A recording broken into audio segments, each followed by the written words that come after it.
No, I mean, architecture is political. We gotta add that stuff. Indeed. We're tearing down communities to build multifamily, and you have to understand we are creating displacement. You're displacing Black and brown folks, and they don't come back. Half of this podcast would be dedicated to the history of Tyler House, my journey and my discoveries, and hey, I'm gonna solve this housing problem. Hey guys, what's up? My name is Melissa Daniels. This is the Architecturalist Political Podcast where Black and brown folks talk about architecture. I hope you enjoyed this podcast and be part of my storytelling. The Venice Biennale is happening right now. We're in like the last week of May. And even though this podcast isn't about the Biennale, it's been on my mind lately. So I'm just going to briefly talk about it before we get into the episode. And it kind of relates to it in terms of like academics. But Camille and I did not talk about this. But we'll get into that in a second. So I am scrolling through the social medias.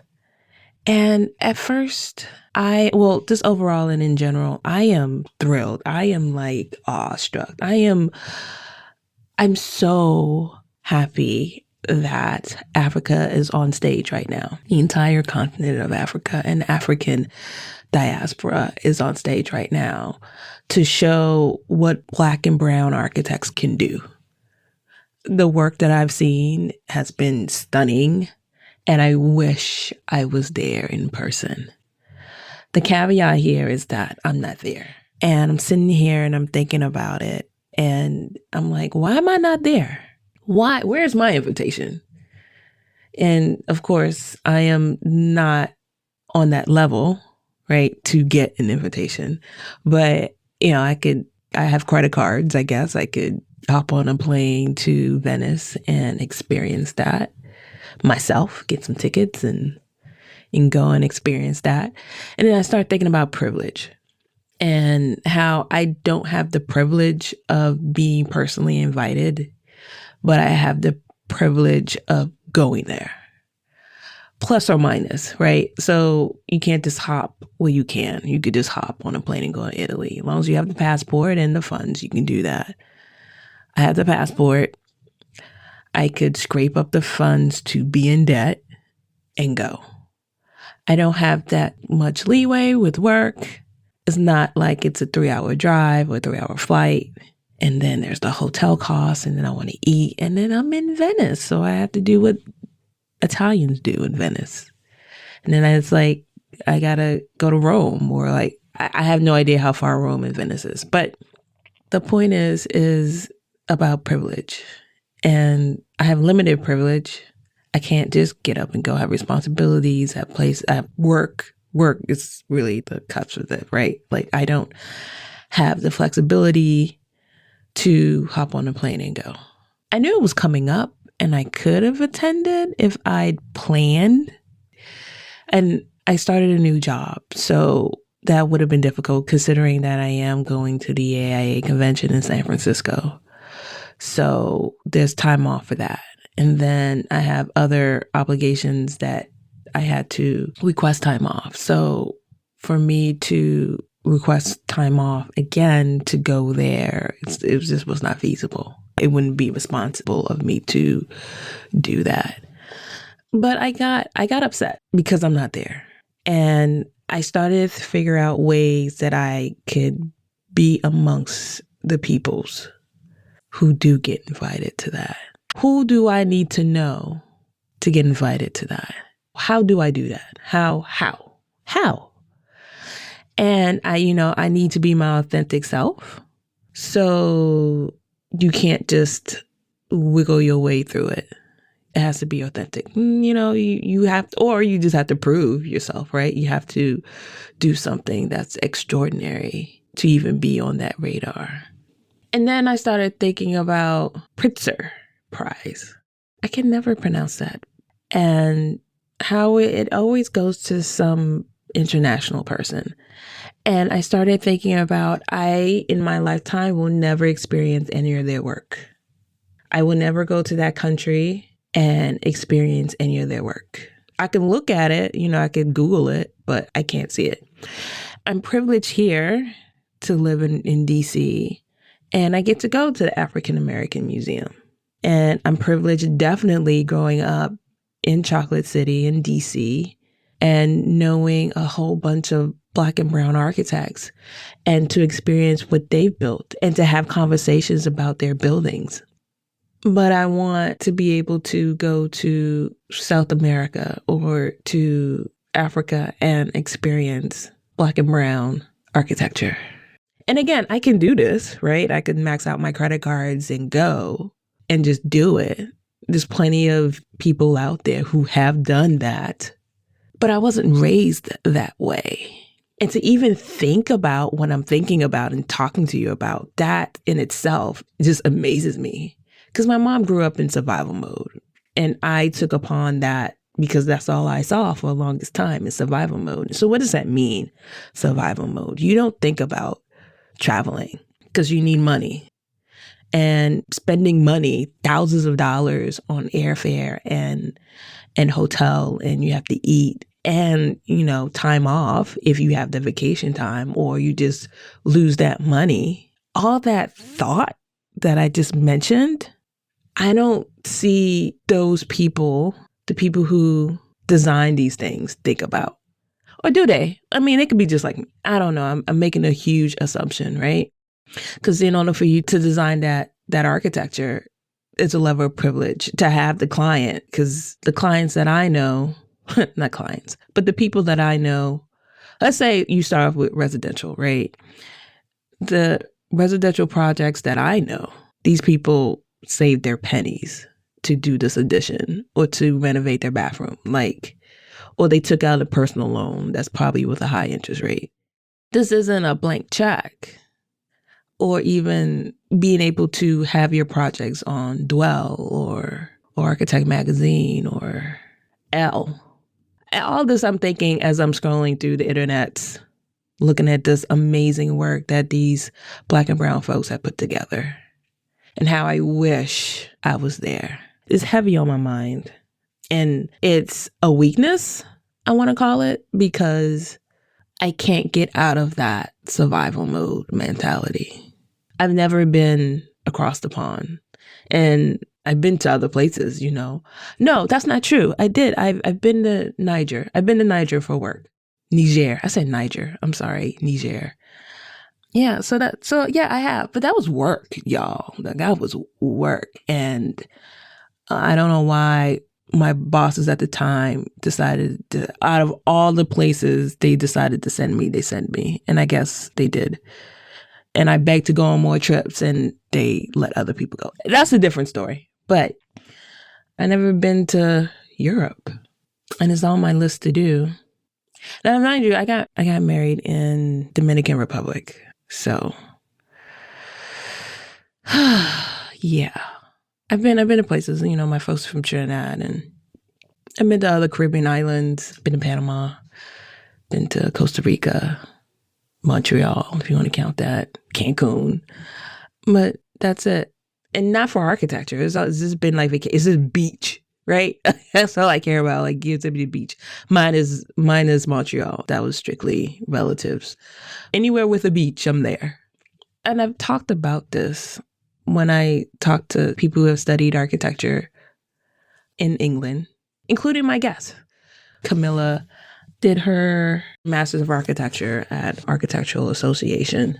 And so we talked about that a little bit. We talked about her experiences at the AA and comparing education in the UK versus education in the US. There really isn't a solution other than I need to go, right? I need to get out of that mindset and just go. It was bothering me that I was thinking about it, and the core of it is that it's my mindset, and I'm working on it. So going back to this episode again, talking about Camille, towards the end of our conversation, we decided to create a conference. Can you believe that? Us creating a conference? Where did this come from? What was this idea about? The idea is for us to create similar to ACSA, the Association of Collegiate Schools of Architecture. Founded in 1912 by 10 charter members, ACSA is the International Association of Architecture Schools, preparing future architects, designers, and change agents. So here it is, right? And the question is Black and brown educators, faculty members, which Camille is a faculty member. Is there a group? Is there a club similar to NOMA? Is there a Black and brown faculty association? I don't know. How else do you frame it? Is there one? And she said, no, not that I know of. And I was like, let's create a conference specifically for them. Why would you create a conference specifically for them? Well, I mean, they're interesting topics, right? And Barbara Laurie was on her way of applying for tenure before she passed away. And there's just not enough of full-time faculty members who are Black and brown. I know, besides Camille, it's probably a handful that I know personally. Not the infamous ones that we all know, but that I know, that I have their number and I could text them and all that good stuff. So yeah, we talked a little bit about that. One correction, though, that I would like to make. Camille mentioned that there's a list of Black and brown faculty members on the African American Architectural Directory, which is housed under the NOMA website. Yeah, no, that doesn't exist yet. And again, I'm talking presently, it's May 2023. So if you go on the website, and I linked the actual website in the show notes, but there isn't one. Even in looking at when you fill out the application to add your name once you are licensed, yeah, there's no checkbox unless you put your position, your job title, I guess. I guess that would be the way to filter stuff out. But that's current, it's not past. So if you were a faculty member, but then you left the school or something and decided to go back to practice, I don't know. Or you're doing it simultaneously and you put your practice in lieu of your faculty position. So I just want to correct that. So I don't want you like, where is it? What are you talking about? And no, it doesn't exist. So yeah, I hope you enjoyed this episode, and here you go. Camille? Yes. How are you? I'm good. Good morning. Good morning. Good morning. You are a cold contact. This is a getting to know Camille. I love it. Do you love cold calls? I kind of like cold calls. It's a journey for both the listener and I. Fun fact, I got my current job through a cold call. Oh. Yeah. So I'm a faculty member at the School of Public Architecture at Kean University.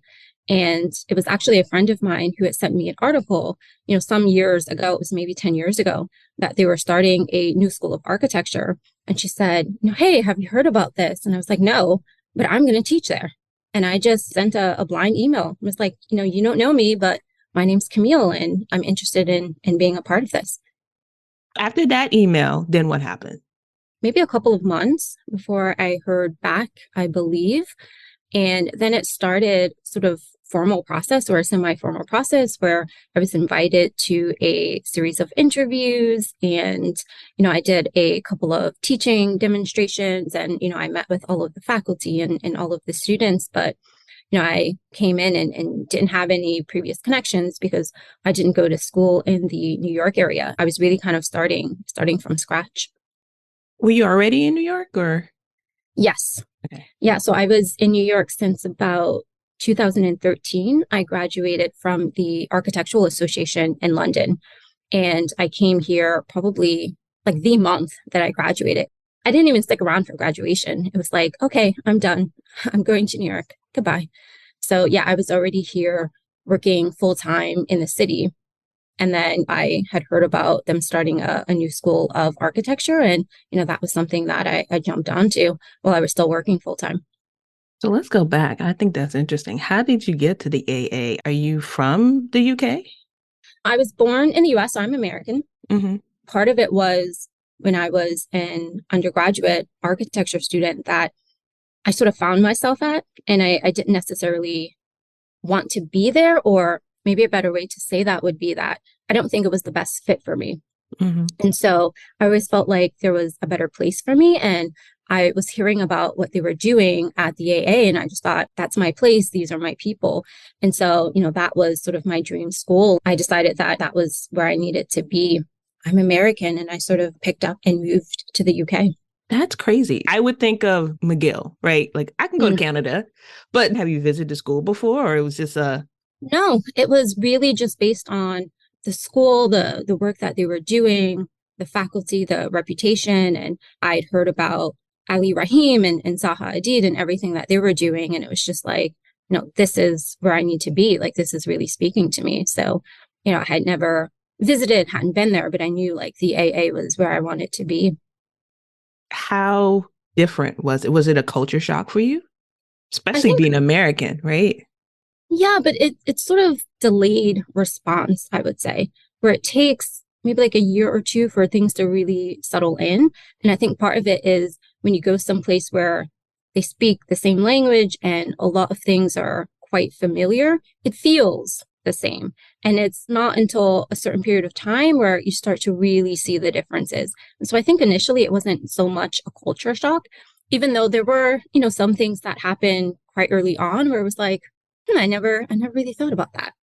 And so, for example, I remember day one, and I had just gotten off the train, and I was sort of in the heart of the city, and I was asking for directions. And there was a cop, and I stopped him and asked, like, hey, how do I get to such and such an address? And then he told me. He was really nice. And I think in the end I said, awesome. And he was like, oh my gosh, you're so American. Like, Americans really say awesome.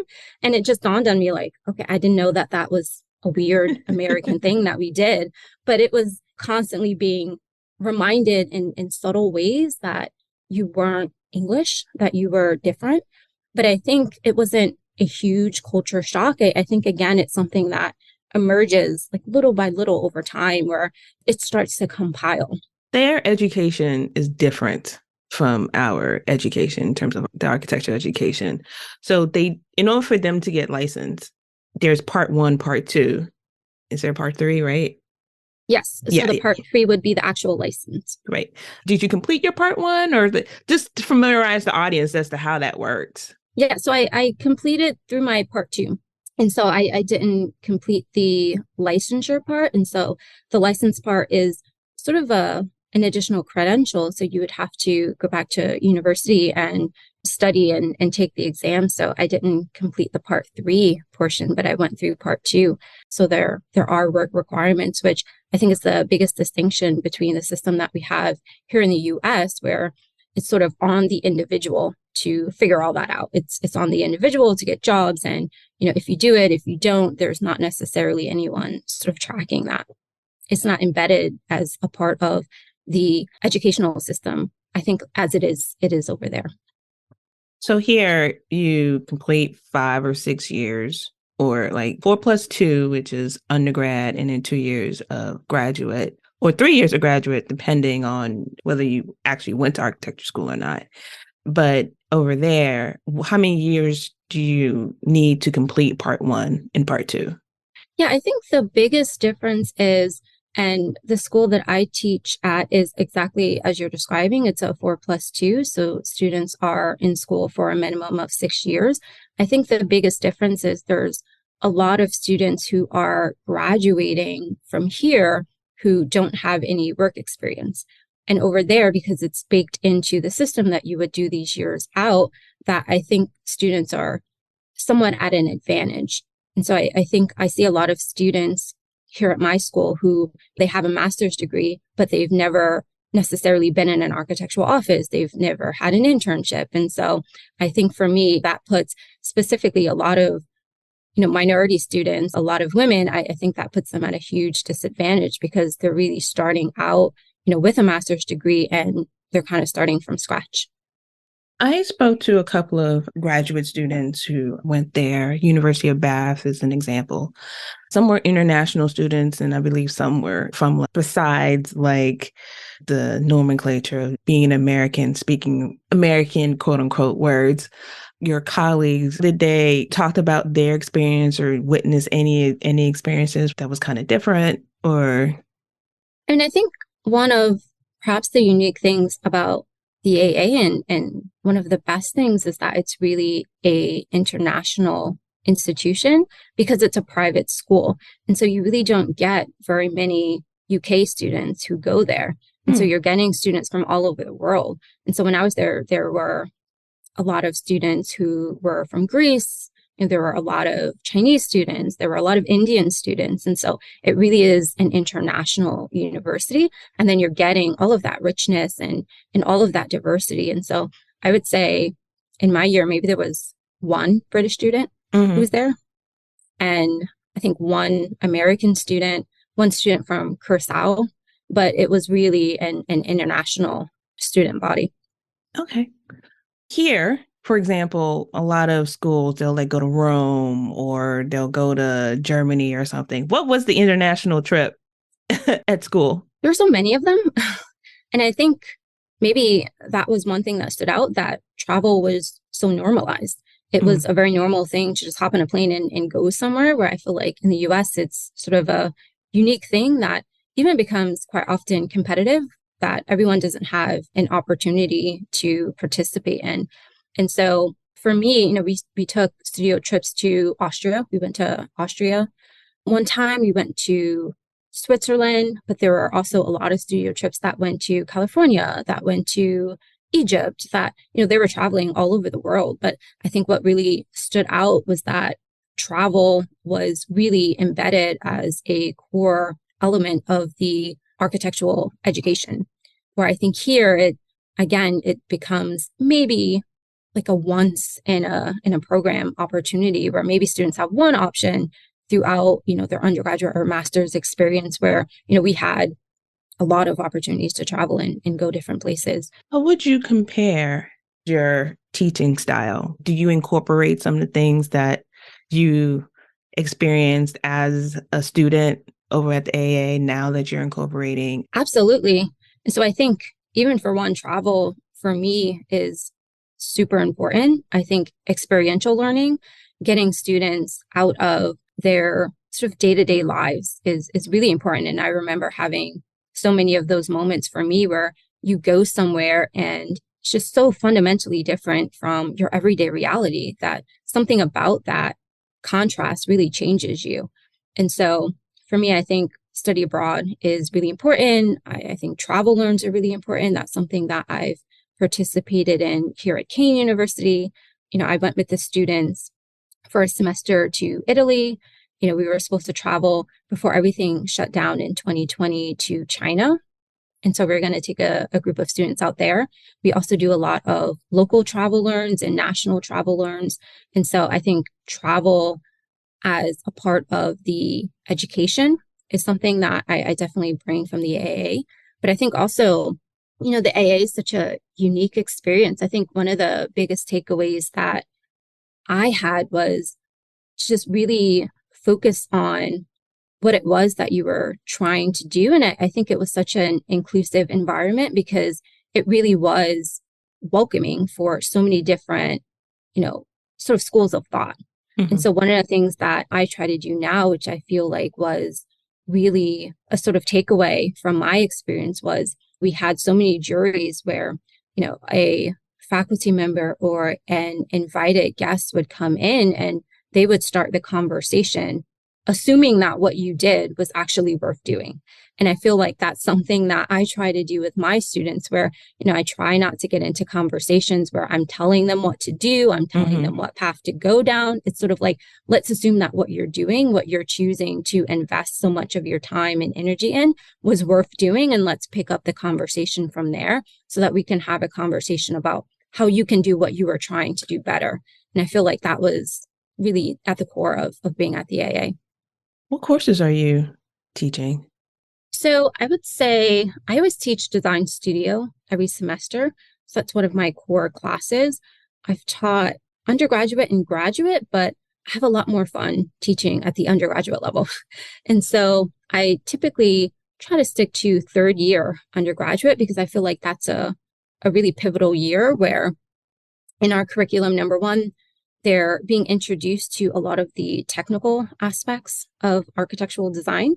But then also, number two, that's really where our study abroad and travel learn start to kick in. And so most students start to travel in the third year. And so in the spring semester, I actually do a studio that's called Travel, and we take an opportunity to go abroad.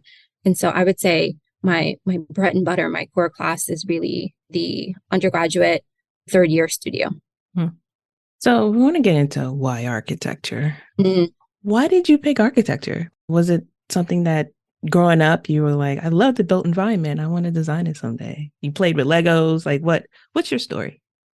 Yeah, I think I did a little bit of that. And so I think going back, I can certainly pull photographs of myself, making doll houses out of construction paper and cereal boxes. And so I have some photos of that, definitely playing around with Legos and Connects. I don't remember if you remember those toys. Oh, yeah. So I definitely have some of those photographs so I could pull in that narrative and that story. But I think really, why did I get into architecture? I think it was a little bit of naivete. I had never met an architect before I decided that this is what I wanted to do.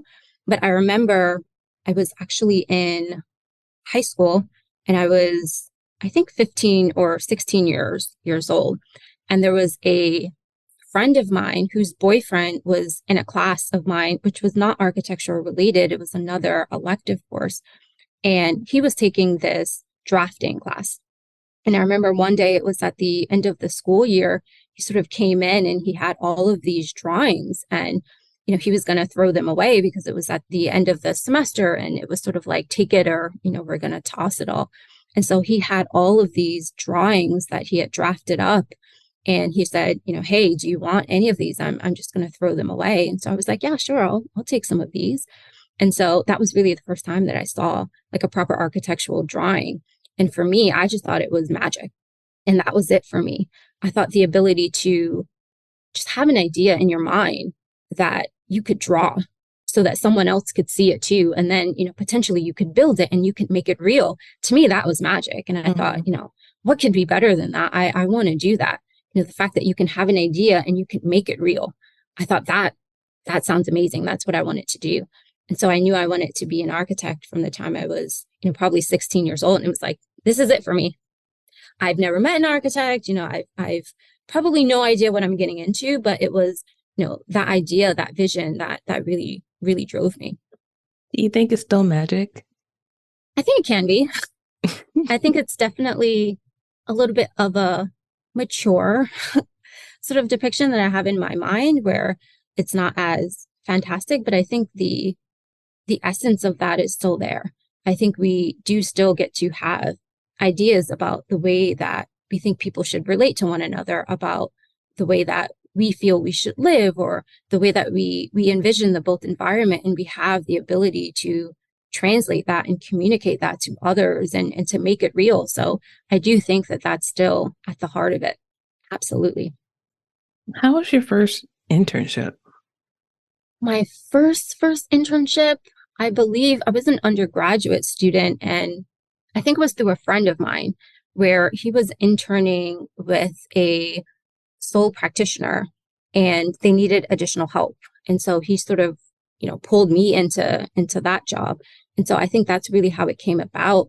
But I think a little bit more broadly, I think what was really significant, which I really wonder about this sometimes, because I don't think students today are necessarily in the same position, is that when I started that internship, I was working in retail.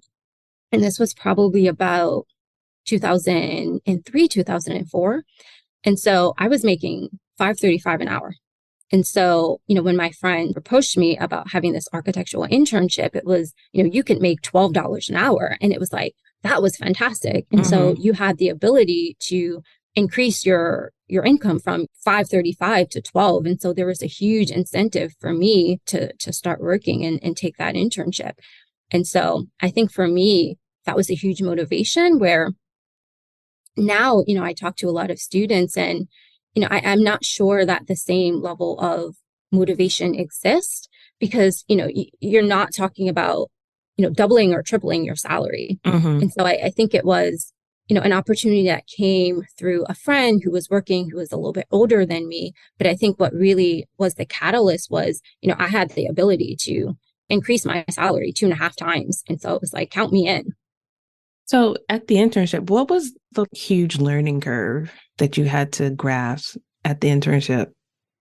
The big element for me was probably collaboration and working with others. Mm-hmm. And I think along with that, probably speaking up for yourself.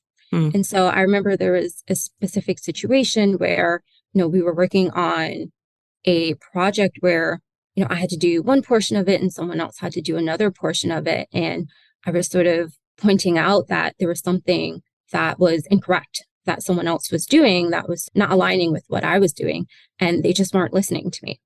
And so being in that situation where it was like, listen, I might be a young Black girl, but I know what I'm talking about. And if you actually stop to listen for a second, you would realize that what I'm saying is actually correct. And so I think that was maybe a big learning curve of, when you're in a situation and you really have something to say that needs to be said, that you really need to say it. How about your last job prior to you going to teaching full time? Mm-hmm. What are some of the projects that you worked on? I worked on a lot of affordable and supportive housing projects throughout New York City. And so a lot of projects in the Bronx and in Brooklyn. And so that was really my bread and butter. And again, mostly affordable supportive housing, 1 or 2 market rate housing, but mostly that. Are you from New York? Yeah, well, I was born in Jersey. So I'm from Newark, Newark, New Jersey. What are some of your jobs, again, prior to your teaching position? Were they all centered in the tri-state area or? For the most part, yes. I worked in Atlanta. Also, when I was in the UK, I worked for a firm out there. But the majority of my time has definitely been in New York City and Manhattan. I feel like in New York, it's like a different animal there. Like, I feel like the hustle and bustle, and if you don't know, then they'll just crush you. This is the environment and fast pace and all that good stuff. In the affordable housing or just housing arena in general, working with the community, how has that been for you? And how do you carry that with your students who are also, may or may not be, is the majority, I know I'm asking like 2 questions at once. The majority of your students are from the area, correct? Yes. Yeah. So how do you prepare them, or do they have like questions as to like how do you handle the community? Or one, I really loved working on the projects that I was working on, because I think it was the first time that I sort of saw myself from the outside looking in. And so, I would do a lot of CA. And so I was going out to construction sites and project meetings, probably once or twice a week. And I remember at least one time, I'd be on a train and, I'd have my drawings, I'd have my hard hat, and, someone would say like, what do you do? Like, why do you have a hard hat? Like, do you work construction? What do you do? And so I would say, oh, I'm an architect. And it'd be like, okay. And it would just open the floodgates to some really interesting conversations. And I think that was really the first time that I got to really see it from the outside in, that, most people, they've never met an architect before, and then they've never met a female architect before, and then they've never met a Black architect before. And, even just going out to construction meetings and going out to the site, I'd have all of these really rich conversations with everyday people that I would meet on the train, where, it'd be like, I wanted to be an architect, or, I have an idea, or I can draw, or, you just get into all of these, really interesting conversations. And I really felt like, people see themselves in you, and everyone's really rooting for you. And so I think that was really impactful for me. At the same time, I think what you're saying about the sort of culture in New York, I think that was really profound. And I think a big part of that was the reason why I sort of left the profession altogether and decided that, it wasn't the best fit for me. And I remember, years ago, I heard actually there was this interview with Damon Dash, and he was kind of talking about his life, and the person interviewing him had asked him the question, something along the lines of, what happened to you? JC, he has $1 billion. Where's your $1 billion? And, he's married to Beyonce, and where's your Beyonce? And, what do you say, to people who say that, you're a loser, you fell off, and what happened? And, he gave an answer that, really stuck with me. And I think even to this day, I still think about it, where he said, if you feel like you're losing, you're losing. And it doesn't matter what anybody has to say. And if you feel like you're winning, you're winning. And I think at that time, I felt like I was losing. But on the surface of things, like, everything looks great.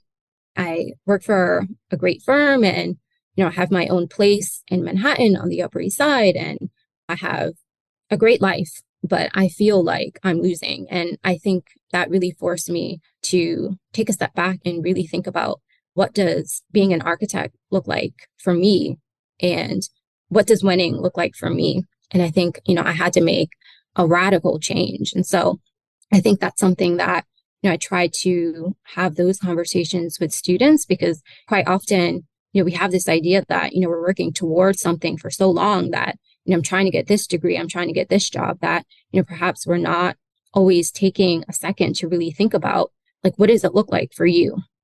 And so for me, when I say quit my job, because I kind of don't think about now what I'm doing in terms of, having my own small practice and teaching. I don't really feel like that's like a job. But when I first left, professional practice as an employee, I really felt like, what, I'm winning. Like, I have the life that I really want. And there's something to this. I didn't want my life to be sort of measured by how productive I could be or how much money I could generate. I really wanted to value myself on a different metric.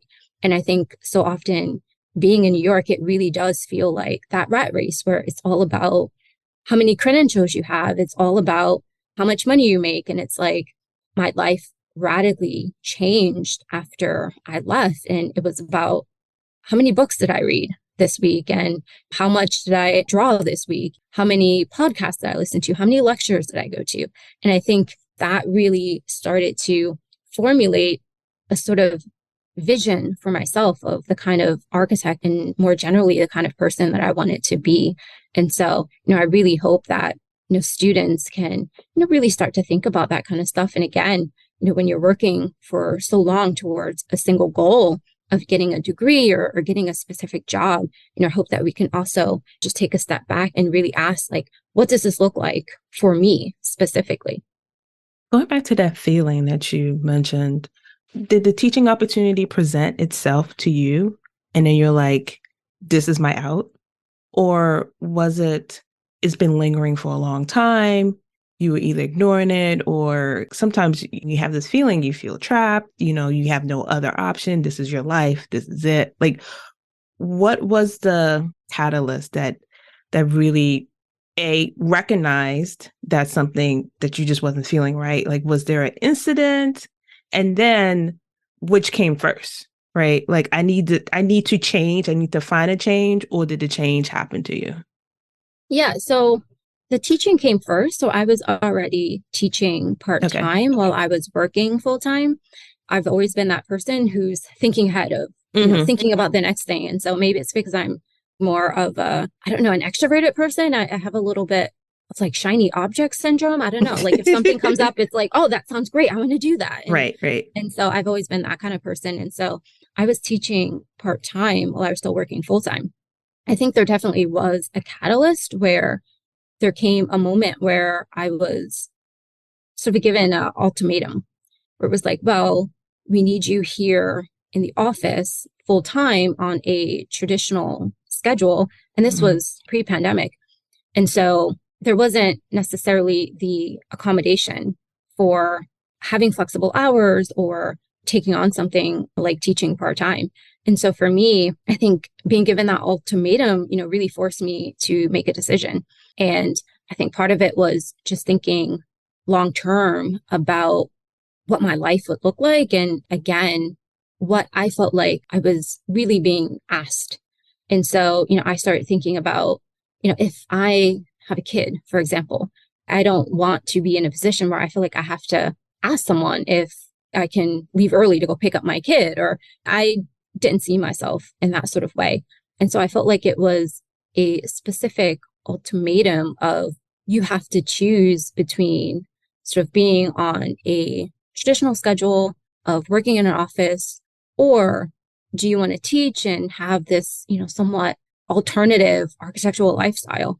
And so I think there was definitely a moment where like I had to choose. And so it was like, well, I kind of choose this. And so that definitely pushed me into making that decision where I do think I probably wouldn't have made it otherwise, or at the very least, it wouldn't have come, so quickly.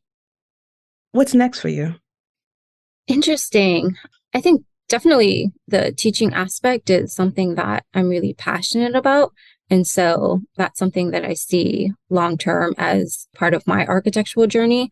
I think as a part of that, trying to create opportunities and participate in opportunities where, we can start to create opportunities for students, but also envision a profession that was slightly different than the way that it was for us.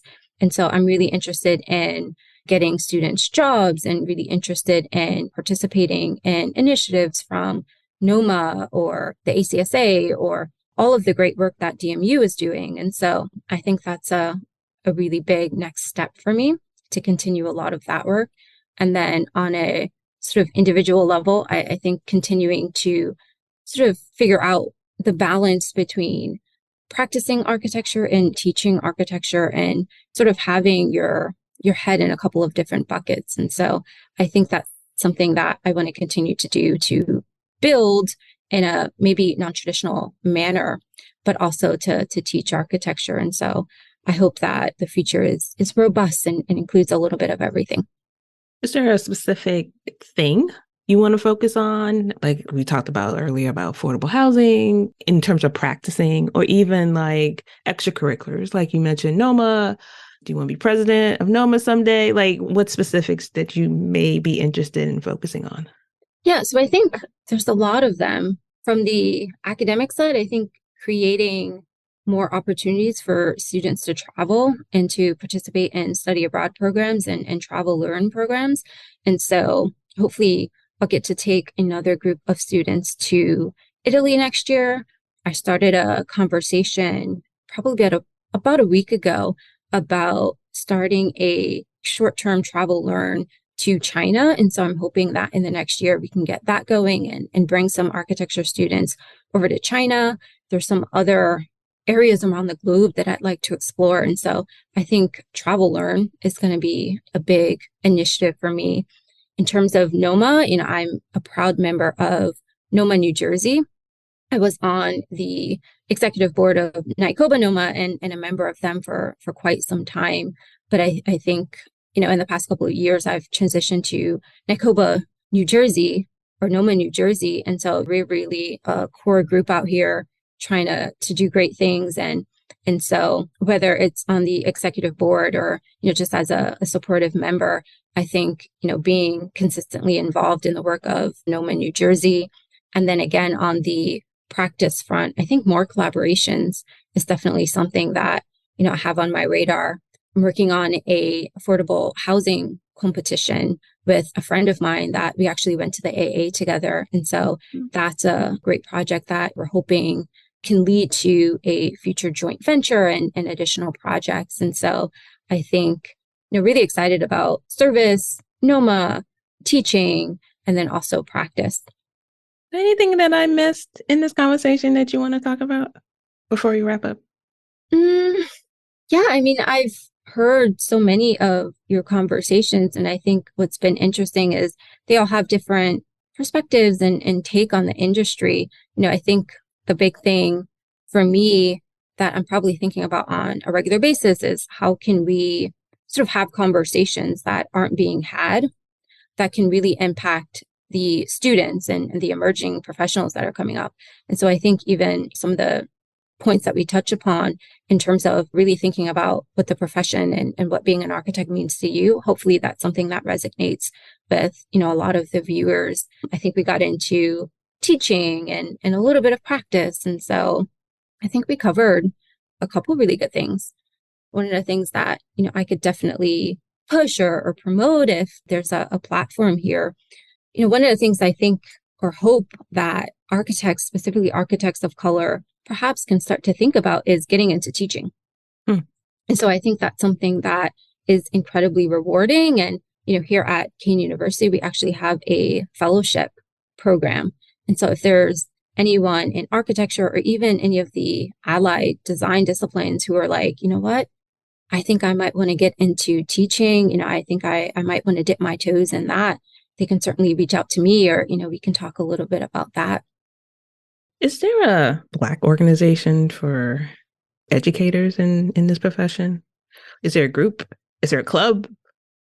Yeah, I mean, I would say that NOMA National is really trying to put that at the forefront of some of the initiatives and some of the work that they're trying to do.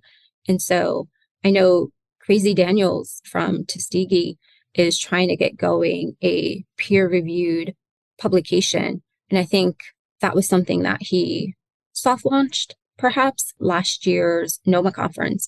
And so they're really trying to create a new journal or publication that gives a voice and an opportunity for diverse faculty members to sort of publish and to write. And so I do think that NOMA National is kind of taking on the academic side of things, or at least starting to recognize that we've been doing a lot of fantastic work in practice, but a really big part of that conversation is who is teaching your kid. And right, so right. I think that has become like a goal or a larger priority for NOMA National. And so I know there's efforts that are going on there. Is there a number out there to know the Black and brown folks who are teaching at universities, colleges and universities in architecture? Yes. So the directory that now NOMA is in charge of, it tracks not just the number of Black architects, but there's also an option to sort of indicate if you're a Black faculty member. And so when you self-report your licensure status, there's also an option to report whether you're a faculty member. And so the directory should have that information in there as well. Has NAB taken any interest in that? So I know the ACSA has taken a huge interest in that, and they've done a lot of research in academia, and that's included looking at demographics in terms of the student body, but also the faculty and staff. And so I think the ACSA has definitely been doing a lot of really fantastic research in the past probably 5 years related to schools of architecture and academia. And so I would say probably ACSA is really leading a lot of that work. In terms of NAB, I would say maybe a little bit less so, just because I think that's not really their avenue. I would say maybe the biggest thing that they have done is probably to just diversify the members that are on their visiting teams. And so I know for example, I just served on my first NAB accreditation visiting team. And I do feel like everyone at NAB was just really supportive about making sure that those who are evaluating our schools look like, the students who are in our schools, the faculty members who are in our schools. And so I think they're trying to do their part in terms of making sure that, those groups and those teams who are evaluating schools of architecture are diverse, that there's Black and brown members on those teams, there are women on those teams. And so I think they're doing their efforts in that part.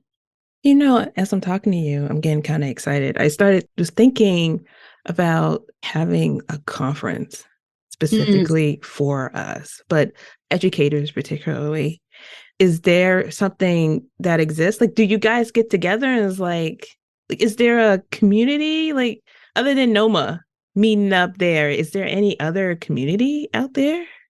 Not to my knowledge. I think, like you're saying, it's always slightly tangential where, perhaps we're meeting up at AIA conferences or NOMA conferences, but I think that's a great idea. I think we just started it right now. Yeah, let's do that. Yeah. Let's do that.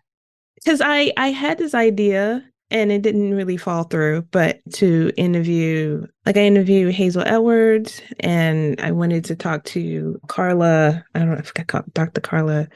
She's at Tuskegee. Her name isn't escaping me, but her, and because they're leading the charge at these universities, and do a little series. But I didn't think about I didn't think about faculty at all until you mentioned it. So, I mean, that would be great, right? Like to have a conference specifically for us, by us, to talk about issues and just create a community in that sense. Because I feel that it's always a one-off, right? And especially with tenure, like it's so difficult for us to get tenured unless you go to HBCU school, which is kind of just obvious, right? I don't know how tenured work for you. Like, is there, I mean, obviously you will want that. You have to publish something or something like, is that how that works? Yeah. So for tenure, there's essentially three main categories that you need to be operating in simultaneously. And so there's teaching, there's service, and there's research. And so the research component is a little bit of what you're speaking about in terms of publications. But I think for us in design and in the visual arts, that could potentially look a little bit different. And so, for example, for me, I try to sort of not just focus on traditional publications and sort of peer-reviewed articles, but also try to self-initiate projects. As the one that I mentioned, me and a friend of mine doing a affordable housing competition. And then I think the key piece is to have that external peer review. And so, for example, even if you were doing design work and self-initiated projects, is that something that you could potentially submit for a design award? And so that could be, part of your sort of scholarship. Mm-hmm. And so, but yeah, broadly speaking for tenure, it's sort of like this three-pronged approach where you're simultaneously focused on teaching, service, and then also research and scholarship. All right, so let's do this.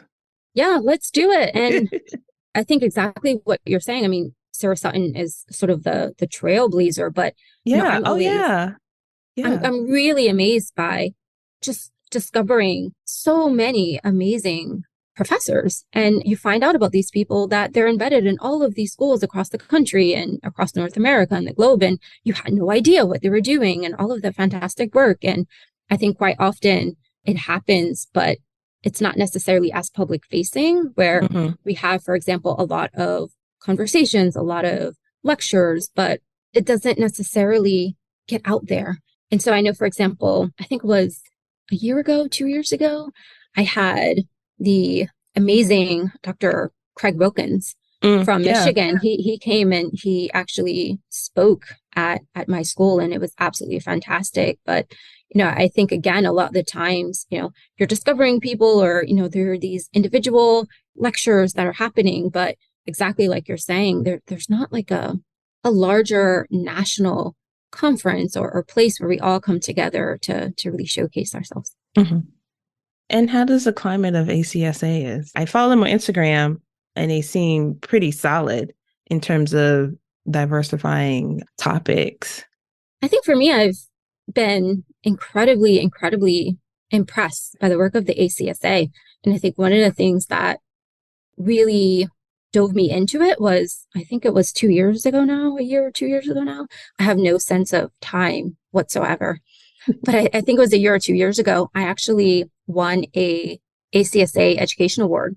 It was the New Faculty Award. And I sort of applied for it a little bit in terms of recognition. But I think also, as you're saying, one of those tenure requirements of, this is expected of me. But then when I won it, it was really an opportunity to not just go to the conference and present, but also to really learn about all of the work that's being done across the country. And so the ACSA, they have these annual education awards. And I think that's really a great opportunity to learn about the work that's being done across the country. And so for me, I think when I won the New Faculty Award, I really started sort of reading about all the other faculty members across the country and Canada who won the award, reading about all of the distinguished faculty that were honored, all of the other categories. I mean, they have so many. They're acknowledging work that's being done in design builds across the country and housing across the country in so many different subgenres and so many different categories. And so I think ACSA to me is really doing a lot of fantastic work in recognizing, all of the efforts that are happening across the country. And even in my cohort of the new faculty who won the year that I did, I mean, there was a professor who won from, I think, Hawaii, who was doing just amazing work in a design center, and someone who won, I mean, just faculty all over the country. So I think ACSA is really at the forefront there. I like where this went. Yay! Well, I'm excited. I'm excited about this idea of putting something together. And I really am that person like, okay, let's do it. Let's go. I don't know how. So I would love to meet everybody in a location. So maybe a university can host us, right? Mm-hmm. That's the first thing. And then the theme, right? What would the theme be? I've never attended an ACSA conference before. So do we want to mimic that? Or do we want to create something unique and different to hone in on whatever message or theme of that conference will be? Perhaps this could even be sort of like the first call to action where, maybe we sort of co-author this and we just start to get people together and have the conversation. So what do we all feel collectively like this should look like, or, what direction does it take? And so. That's a good idea. Okay. So we could do another call and I invite some friends. And if you know anybody, we can invite some people to create a list and meet up and start coordinating this. And maybe 2024, we have a conference. Absolutely. I love to add things on my plate. I know I'm that person where it's like, it doesn't matter how busy you are, how much you have going on. If there's an interesting idea, it's like, I'm in, I'll figure out the logistics later. Mm-hmm. I'll commit myself to things that sound really interesting. And I think oftentimes I just make decisions based on like, I like you. Let's be friends. Like, let's do something together. It's just like, just that simple. Like, okay, let's do something. Let's just do this. Oh, absolutely. I'm excited. And again, there's Dark Matter University, which is the organization that I'm a part of. I mean, there's so many of us embedded across the country. And so I'm sure that could be a good avenue to reach out to, because again, that's a collective of Black and Brown folks in academia who are spread across the country. And so we can certainly invite some of them to this conversation. Mm-hmm. And I think the coreness of this, right, is to affect change. I don't want to say change, but I think something even really important that you said, that it's really difficult to get tenure. Yeah. And there's not a lot of diverse tenured faculty in this country. And I think part of what it's going to take is for us to sort of help each other. It's sort of like a each one, teach one, the next one sort of mentality. And so one of the things that I've been sort of thinking about and mentioning to people here and there over the past year and a half, is that if we do have senior faculty members out there across the country who have tenure, that they could be brought into the fold to not only help mentor the next generation, but then also part of tenure is that you need to have referees, you need to have people who are writing letters on your behalf. And so if we could start to pair those who are at different stages of academia together, that could collectively help all of us. Yes, exactly.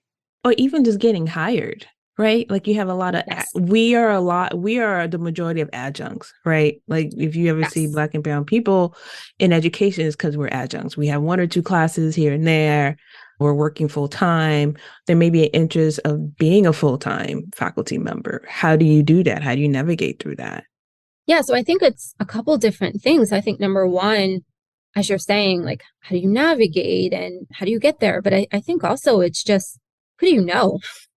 So I think a lot of the times it's the easiest way to get in, whether it's academia or even professional practice, is to know someone. And so I think if we could start to make those connections, I think we could create a pipeline for those who want to get into academia. And quite often, it can really start with coming to juries and being on design reviews or being invited into a university to sit in with some students. And so I think that really could be where it starts. But I think a large part of that is connections and who you know and building up a network. And as far as Kane University, I think I have a reputation of bringing people in. So I'm that person where it's like, hey, feel free to contact me at any time. And, I think I've recommended many people who have been hired. So I think if anyone's in the tri-state area, if they're in New Jersey, if you want to have a conversation about King University, or even if you're interested in sort of participating in a design jury and maybe that's your gateway, absolutely. I'd love to get different voices in the conversation. And, again, I think a large part of that is who do you know? Like, how do you get your foot in the door? Mm-hmm, mm-hmm. And I'll add your contact info in the show notes so people could just hit you up with that. Absolutely. Thank you so much for coming on. Thank you, Melissa. I know it's, again, I said it earlier, it's like raining, it's dark, it's cloudy. This was, I feel like, cozy conversation. Yes. I'm getting cozy fall vibes in the middle of April. I don't know. I know. So thank you so much. Thank you. Okay. And thank you for all of the work you do. And I see this as being a form of education. And so, all of the work that you're doing with your podcast, like truly keep going. And I'm looking forward to the conversation continuing about this conference. We need to do it. Yeah. Thanks for tuning in to Architecture's Political Podcast. I hope you enjoyed this episode and found it informative or at least entertaining. If you like what you heard, please share with others. You can also connect with Arcus Poly on social media, currently on Instagram as well as Facebook and Twitter. For more information, visit us on our website. It's arcuspoly.online, ARCHIPOLLY.online. I also want to thank our loyal supporters who have been with this podcast for at least 3 years. It means the world to me, and I'm totally grateful to have you part of this community. I will try to bring you the best content as possible, and I can't wait to share more amazing episodes with you. If this is your first time listening, or just like a particular episode, or all of them, you can support this podcast by going on glow.fm/ArcusPoly. Again, thank you for your support. It means the world to me, and thank you so much for listening.